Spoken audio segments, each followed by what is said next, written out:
चलिए पहला प्रश्न देखते हैं। प्रसिद्ध गिरनाक रॉक शिलालेख या जूनागढ़ रॉक शिलालेख एक संस्कृत गद्य है जो पश्चिमी क्षत्रपों द्वारा एक चट्टान पर अंकित किया गया है, जो निम्नलिखित में से किस प्राचीन शासक से जुड़ा हुआ है। मतलब जो गिरनार का जो शिलालेख है वो किस शासक से जुड़ा हुआ है, कौन सा राजा था उसके समय में। आपके ऑप्शन है ए समुद्रगुप्त, बी राजेंद्र चोल, सी रुद्रदामन या डी हर्षवर्धन। इसका जो राइट आंसर होगा वो ऑप्शन हो जाएगा वो सी रुद्रदामन। एक मिनट,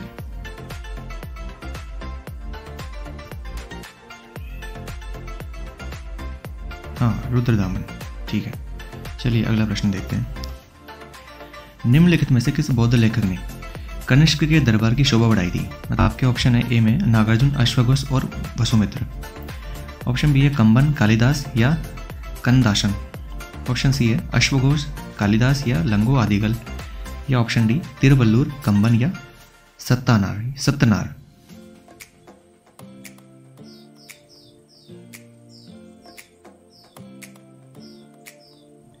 इसका जो राइट आंसर होगा वो ऑप्शन ए हो जाएगा, नागार्जुन, अश्वघोष और वसुमित्र। ये तीनों ही कनिष्क दरबार में उपस्थित थे। चलिए अगला प्रश्न देखते हैं। निम्नलिखित में से कौन से दल बदल विरोध कानून के बारे में सही कथन है। पहला कथन कह रहा है कि 1985 में 52वें संविधान संशोधन द्वारा 10वीं अनुसूची को संविधान में शामिल किया गया था। दूसरा कथन, यह जो कानून है यह संसद और राज्य विधानसभा दोनों पर लागू होता है। आपके ऑप्शन है केवल एक, केवल दो, दोनों या कोई नहीं।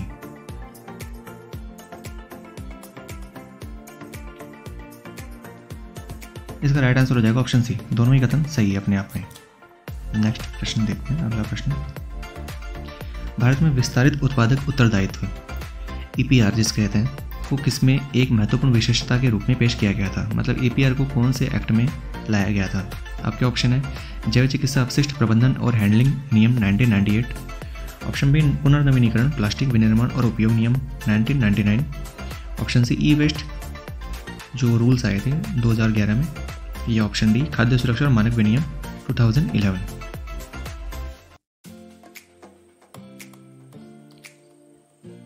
तो इसका भी राइट आंसर हो जाएगा ऑप्शन सी, ई वेस्ट अधिनियम जो रूल्स आए थे उसके तहत EPR की अवधारणा दी गई थी सबसे पहले 2011 के अंदर। अगला प्रश्न देखते हैं। निम्नलिखित में से कौन सा बांदीपुर टाइगर रिजर्व के बारे में सही कथन है। पहला कथन कह रहा है ये केरल में स्थित है, और जो दूसरा कथन ये कह रहा है कि यह नीलगिरी बायोस्फीयर जो रिजर्व है उसका एक पार्ट है। आपके ऑप्शन वही है केवल एक, केवल दो, दोनों या कोई नहीं।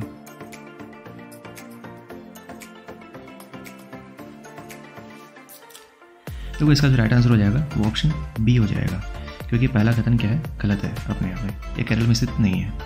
अगला प्रश्न देखते हैं। प्रथम पंचवर्षीय योजना का फोकस क्या था। यह वैज्ञानिक और तकनीकी निवेश पर केंद्रित है, मतलब साइंटिफिक चीज़ों में निवेश पे टारगेट था उनका। या उसने ऑप्शन बी कह रहा है इसने भारी उद्योगों में निवेश पर ध्यान केंद्रित किया, जो हैवी इंडस्ट्रीज है उन पर फोकस किया गया था। या ऑप्शन सी, इसने अर्थव्यवस्था के कृषि क्षेत्र में मुद्दों और निवेश पर ध्यान केंद्रित किया, मतलब एग्रीकल्चर और एग्रीकल्चर से जुड़े हुए जो क्षेत्र हैं उन पर ज़्यादा फोकस किया गया था। या ऑप्शन डी, इसने तृतीय क्षेत्र में निवेश पर ध्यान केंद्रित किया, मतलब सर्विस सेक्टर पर ज़्यादा फोकस किया। बताइए, एकदम सरल प्रश्न है।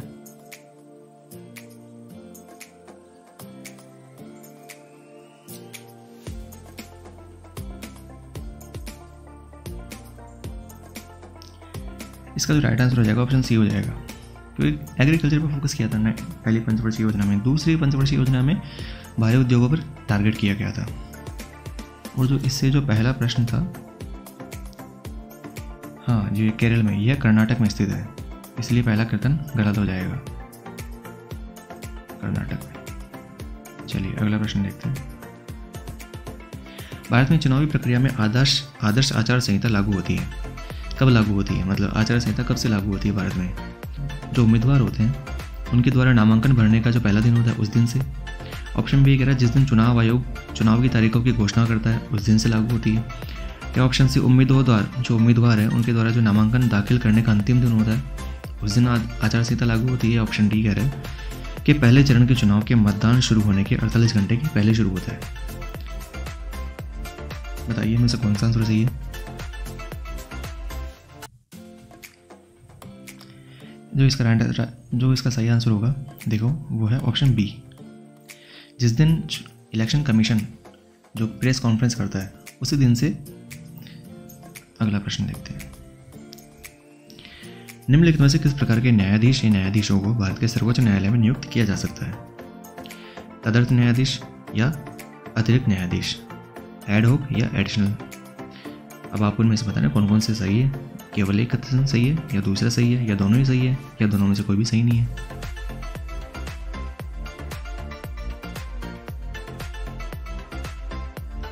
इसका जो राइट आंसर होगा वो ऑप्शन ए हो जाएगा, क्योंकि जो एडिशनल न्यायाधीश होते हैं वो सुप्रीम कोर्ट में नियुक्त नहीं किए जाते, बाकी अन्य किए जा सकते हैं। एडहॉक तो होते ही हैं। ट्राइफेड के बारे में कथन जो दिए हुए हैं उनके बारे में ये देखना है कि कौन से कथन सही है। पहला कथन ये कह रहा है कि यह राष्ट्रीय स्तर का सर्वोच्च संगठन है जो 1987 के अंदर स्थापित हुआ था। दूसरा कथन ये कह रहा है कि ये जो रूरल डेवलपमेंट मिनिस्ट्री है, ग्रामीण विकास मंत्रालय, उसके अंडर में काम करता है। आपको बताना है कि इनमें से दोनों कथनों में से कौन सा कथन सही है। पहला कथन सही है, दूसरा कथन सही है, या दोनों कथन सही है, दोनों में से कोई भी कथन सही नहीं है।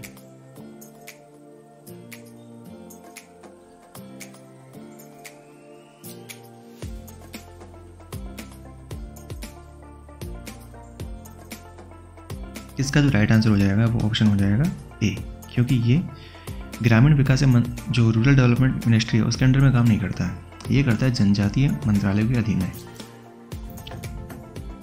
अगला प्रश्न देखते हैं। हरिके वेटलैंड के बारे में निम्नलिखित में से कौन से कथन सही है? यह सतलुज और व्यास नदी के संगमों पर स्थित है। दूसरा कथन ये कह रहा है कि भारत में ये एक रामसर साइट भी है। आपको बताना इनमें से कौन से कथन सही है। केवल एक, केवल दो, दोनों, या कोई नहीं।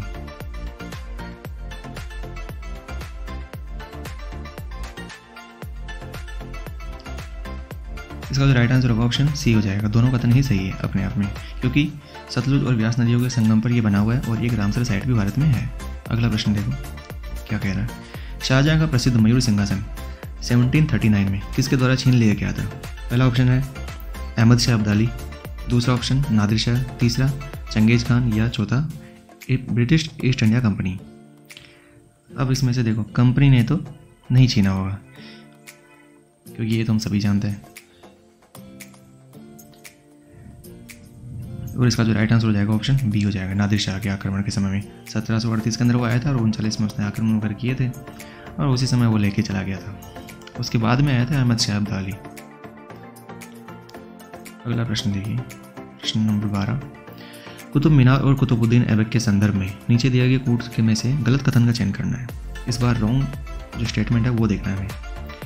पहला स्टेटमेंट क्या कह रहा है कि कुतुब मीनार का निर्माण कुतुबुद्दीन ऐबक द्वारा शुरू किया गया था। ठीक है। दूसरा कथन, कुतुबुद्दीन ऐबक मामलुक वंश का दिल्ली का पहला सुल्तान था। तीसरा कथन, यह उनके उत्तराधिकारी इल्तुतमिश द्वारा जारी रखा गया था और अंत में मोहम्मद बिन तुगलक द्वारा पूरा किया गया था। इसका मतलब है कि इल्तुतमिश ने कुतुबुद्दीन जो कुतुब मीनार है उसकी स्थापना की थी और उसको पूर्ण कराया था मोहम्मद बिन तुगलक ने। ऑप्शन डी, कुतुब परिसर के भीतर केवल इल्तुतमिश, अलाउद्दीन खिलजी और इमाम जामिन की कब्रें ही स्थित है। इनमें से ये बताना है कि कौन सी कथन गलत है।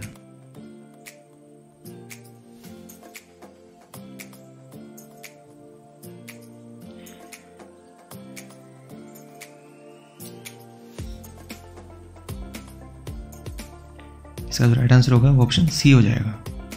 अगला प्रश्न देखिए, इसमें से किस संप्रदाय का प्रभाव गांधार स्कूल ऑफ आर्ट द्वारा चित्रित मूर्तियों और कलाकृतियों पर था? अभी ये कोई स्कूल का नाम नहीं है। जो गांधार कला का समय था उस समय में किस संप्रदाय का, किस धर्म के संप्रदाय का सर्वाधिक उसकी मूर्तियों पर प्रभाव था? शैव संप्रदाय, महायान संप्रदाय, वज्रयान संप्रदाय, या हीनयान संप्रदाय? क्योंकि शैव संप्रदाय का तो उस समय नहीं था। हाँ, बौद्ध धर्म उस समय चालू था क्योंकि बुद्ध की मूर्तियाँ खूब बनी थी उस समय। गांधार में भी बनी थी, मथुरा कला में भी बनी थी। ये तीनों संप्रदाय बौद्ध से संबंधित है। इसका जो राइट आंसर हो जाएगा ऑप्शन बी हो जाएगा, महायान संप्रदाय से संबंधित था। अगला प्रश्न देखिए, जब घरेलू मुद्रा के विनिमय दर में आधिकारिक परिवर्तन होता है तो इसे क्या कहा जाता है? मतलब जो हमारी स्थानीय मुद्रा है उसमें यदि ऑफिशियली कोई चेंजेस आते हैं तो उसको क्या कहते हैं? एप्रिसिएशन, या डेप्रिसिएशन, या रिवैल्यूएशन या अपस्फीति कहते हैं? बताइए चारों में से।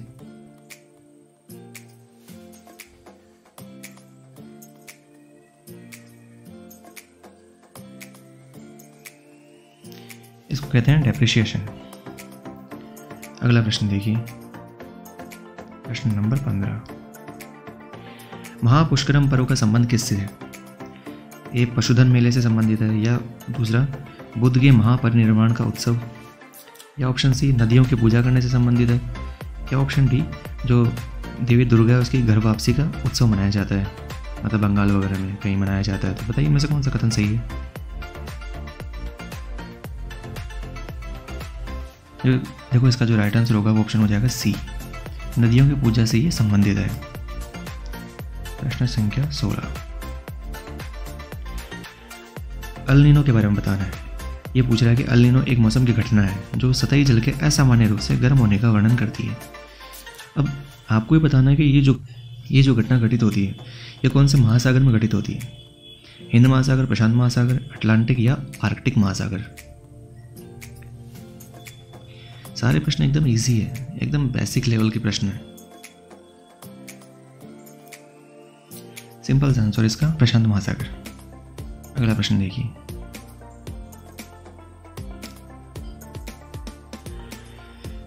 ये तो एकदम इजी प्रश्न है। किस संवैधानिक संशोधन ने भारत में शिक्षा के अधिकार को मौलिक अधिकार के रूप में स्थापित किया था? कौन सा संविधान संशोधन हुआ था, अमेंडमेंट हुआ था, जिसके माध्यम से हमें राइट टू एजुकेशन का मौलिक अधिकार मिला था? 84, 85, 86 इनमें से कोई नहीं।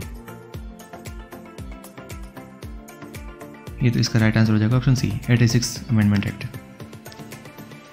सविना अवज्ञा चरण के दौरान कनिंघम सर्कुलर किसके जवाब में जारी किया गया था? पहला प्रश्न, सभी सरकारी कर्मचारियों को किसी भी राजनीतिक संगठन के जो गठन है उनसे वंचित करना, मतलब कि जितने भी सरकारी कर्मचारी हैं वो किसी भी राजनीतिक संगठन से संबंध नहीं रखेंगे। दूसरा कथन ये कह रहा है कि सविनय अवज्ञा आंदोलन में भाग लेने वाले सभी सरकारी कर्मचारियों को सस्पेंड कर देना।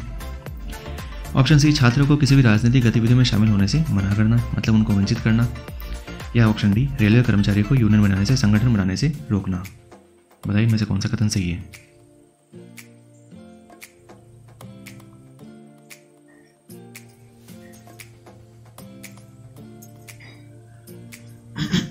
इसका राइट आंसर हो जाएगा ऑप्शन सी, क्योंकि ये यूनिवर्सिटीज़ के छात्रों पे लागू किया गया था कि वो किसी भी संगठन से संबंध ना रखें, अन्यथा उनकी जो डिग्रीज वगैरह है, रिसर्च वगैरह है, उन पे निलंबित कर दी जाएगी, वो जो भी करना था उनको। चलिए अगला प्रश्न देखते हैं। निम्नलिखित में से कौन सा सिकल सेल एनीमिया के बारे में सही कथन है? पहला कथन यह मानव शरीर में आरबीसी को प्रभावित करता है, या ऑप्शन जो दूसरा कथन है यह रक्त विकारों का एक वंशानुगत समूह है जो प्रकृति में आनुवंशिक होता है। आपको बताना कौन से कथन सही है, पहला, दूसरा या दोनों कथन, या दोनों में से कोई भी नहीं।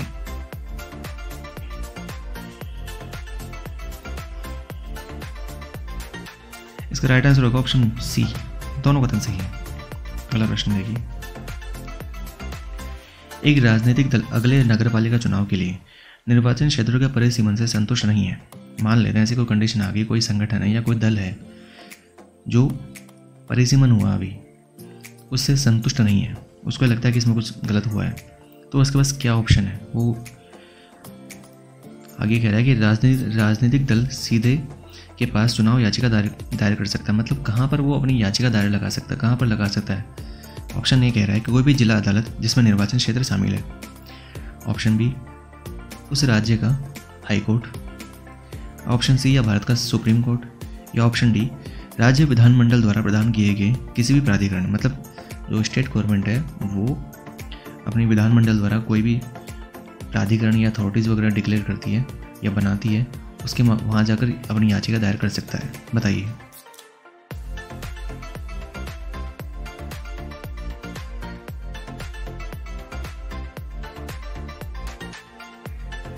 इसका राइट आंसर हो जाएगा ऑप्शन डी, क्योंकि ये देखो एक तो स्टेट का चुनाव होता है, नगर पालिका म्यूनिसिपल जो कॉरपोरेशन के चुनाव होते हैं वो स्टेट करवाते हैं, और स्टेट को ये पावर होती है कि वो मतलब कोई अथॉरिटी बना सकता है जिसके अंदर ये याचिका वगैरह दायर कर सकते हैं। अगला प्रश्न देखिए, भारत में लोकपाल की संस्था के संबंध में निम्नलिखित में से कौन सा कथन सही है? पहला कथन कह रहा है बैंकिंग क्षेत्र में ही लोकपाल नियुक्त किया गया है। दूसरा कथन, यह सेवाओं में कमी के कारण मुद्दों पर स्वतः कार्यवाही कर सकता है, मतलब खुद से कोई प्रक्रिया चालू कर सकता है किसी के बारे में। ऑप्शन सी, वे मध्यस्थता और सुलह के माध्यम से विवादों को सुलझाते हैं। या ऑप्शन डी, ये तीनों ही कथन सही नहीं है, इनमें से कोई भी कथन सही नहीं है।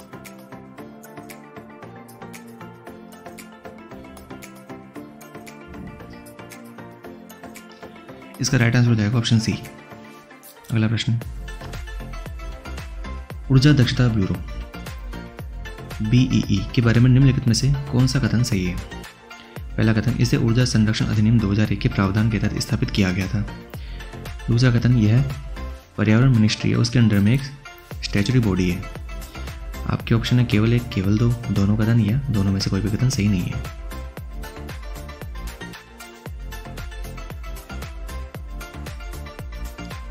तो इसका राइट आंसर हो जाएगा ऑप्शन ए, क्योंकि पावर मिनिस्ट्री के अंडर में काम करता है, ये पर्यावरण मिनिस्ट्री के अंडर में काम नहीं करता, इसलिए दूसरा कथन गलत और पहला कथन सही। तो हमारा ऑप्शन राइट ऑप्शन हो जाएगा ऑप्शन ए। अगला प्रश्न देखिए, निम्नलिखित में से कौन सा देश Indo Pacific economic framework for prosperity IPEF का सदस्य नहीं है? Option A India, option B USA, option C Cambodia, या ऑप्शन डी थाईलैंड।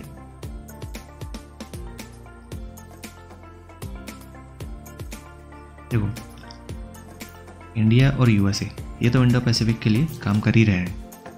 अब आपको ये बताना है कि इन दोनों में से कौन सा कथन नहीं है। तो इसका राइट जो उत्तर होगा वो ऑप्शन सी हो जाएगा, कंबोडिया इसका सदस्य नहीं है। अगला प्रश्न देखिए, राष्ट्रीय उपलब्धि सर्वेक्षण NAS नेशनल अचीवमेंट सर्वे के संदर्भ में नीचे दिए गए कूट से गलत कथन की पहचान करनी है। ऑप्शन ए कह रहा है सर्वेक्षण में तीसरी, पांचवी, आठवीं और 10वीं कक्षा के छात्रों को शामिल किया गया। ठीक है, सही बात है। ऑप्शन बी, इसमें सरकारी सहायता प्राप्त और निजी स्कूल ये सब शामिल है। तीसरा कथन, यह 22 विभिन्न भाषाओं में OMR आधारित परीक्षा के माध्यम से आयोजित किया गया था। या ऑप्शन डी, यह भारतीय गुणवत्ता परिषद द्वारा प्रशासित किया जाता है, मतलब इसका जो एडमिनिस्ट्रेशन है वो भारतीय गुणवत्ता परिषद द्वारा किया जाता है।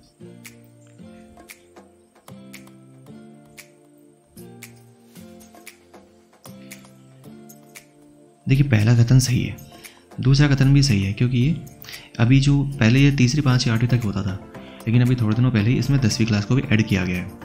दूसरा कथन भी सही है, क्योंकि सरकारी या जो गवर्नमेंट एडेड स्कूल है, प्राइवेट स्कूल है, सब पर लागू होता है ये। तीसरा, हाँ, इसमें एग्ज़ाम वगैरह होती है, उसके माध्यम से आकलन किया जाता है। लेकिन चौथा प्रश्न, जो चौथा ऑप्शन है, ये गलत है। आगे अगला प्रश्न देखते हैं, तो हमारा राइट आंसर हो जाएगा ऑप्शन डी। अगला प्रश्न देखते हैं 25 नंबर, रोडोडेंड्रोन के बारे में निम्नलिखित में से कौन से कथन सही है? पहला कथन, यह फूलों का पौधा है जो केवल दक्षिण एशिया में ही पाया जाता है। दूसरा ऑप्शन, जो दूसरा कथन है, यह नागालैंड का राजकीय पुष्प है। आपके वही ऑप्शन है, केवल एक, केवल दो, दोनों, या कोई नहीं।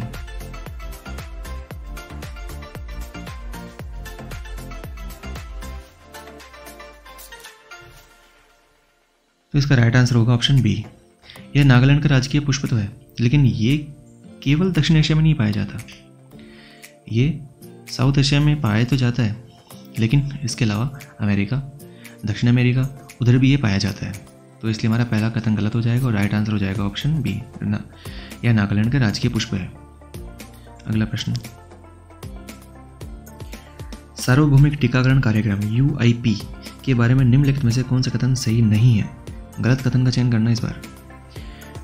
जो पहला ऑप्शन है, यह टीकाकरण कार्यक्रम 1978 में भारत में टीकाकरण के विस्तारित कार्यक्रम के रूप में शुरू किया गया था।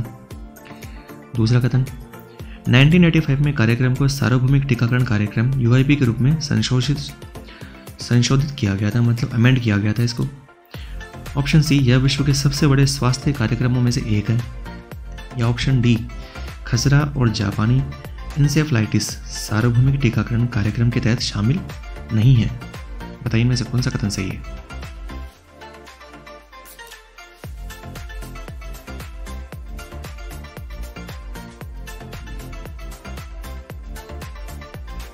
तो इसमें जो गलत कथन है वो ऑप्शन बी है। अगला प्रश्न देखते हैं। मोहिनीअट्टम के बारे में निम्नलिखित में से कौन से कथन सही है? पहला कथन यह भारतीय शास्त्रीय नृत्य का रूप है। ऑप्शन जो दूसरा कथन है, इसकी उत्पत्ति केरल राज्य में हुई थी। बताइए, दोनों कथन सही है, एक कथन सही है, या दूसरा कथन सही है, या इनमें से कोई भी कथन सही नहीं है?